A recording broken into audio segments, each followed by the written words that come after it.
I have seen from my role within the nonprofit sector that it can be a very clunky structure. I mean, it's not just the Form 1023 with 28 pages and whatnot to get your tax exempt status recognized. But it's that under most state laws, you need a minimum of 3 directors, and they're supposed to be independent, so it can't be your mother, your aunt, and your best friend.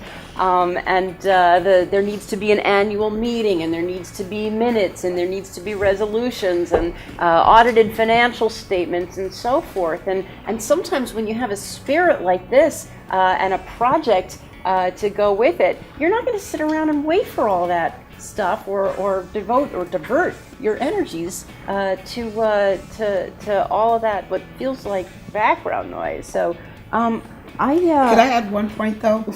Just in defense of the nonprofit, by having a nonprofit, it enables me to establish legitimacy, that I do have the discipline to do the things you just described, and it enables me to have some credibility to at least begin a conversation with an EY. I mean, somebody like Deborah is probably making decisions, 1,000 decisions a minute.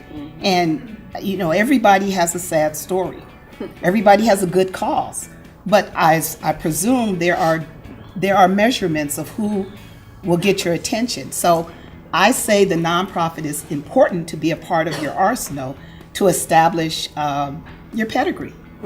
How do we address that issue that you raised, that there's this idea that government shouldn't do certain things because government is the place where some of these things just should be handled?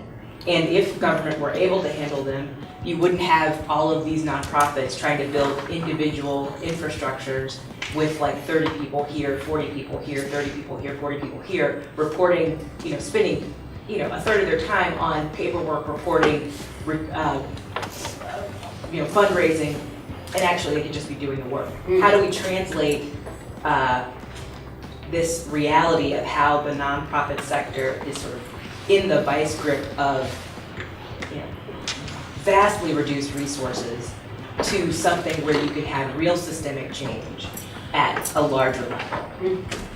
Could I add a point? I just want to ask again that we not reframe the debate as either or.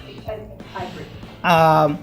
But I do want to make my point that the nonprofit industry is not immune from disruptions.